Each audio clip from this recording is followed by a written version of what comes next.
Hi నమస్తే అండి. రుచికరమైన కొబ్బరి గోధుమ బిళ్ళలు ఎలా తయారు చేసుకోవాలో చూద్దాం. ముందుగా కొబ్బరికాయ తురుముకోవాలండి. తురుముకున్న తర్వాత ఒక బౌల్లోని తీసుకొని అందులో గోధుమ పిండిని యాడ్ చేయాలి, షుగర్ యాడ్ చేయాలి, సాల్ట్ కూడా రుచికి సరిపడా మనం యాడ్ చేయాలండి. అలాగే ఈ మిశ్రమం అంతటిని నేతితో మాత్రమే మనం కలుపుకోవాలండి. వాటర్ని యూజ్ చేయకూడదు. వాటర్ యూజ్ చేస్తే చాలా అసలు బిస్కెట్లా రావండి, విరిగిపోతూ ఉంటాయి. కాబట్టి ఓన్లీ నేతితో మాత్రమే మనం యాడ్ చేయాలి. ఇది ఒక అరగంట సేపు నాననివ్వాలి.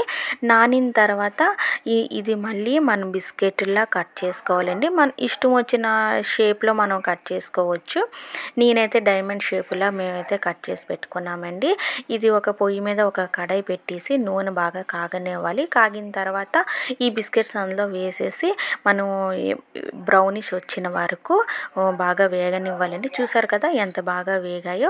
ఇవి ఈవినింగ్ టైం స్నాక్స్లా తినడానికి చాలా బాగుంటాయండి. చిన్నపిల్లలు పెద్దవాళ్ళు అందరూ తినచ్చండి. చాలా మృదువుగా టేస్టీగా ఉంటాయి. మీకు కానీ ఈ వీడియో నచ్చినట్టయితే ఒక్క లైక్ చేయండి.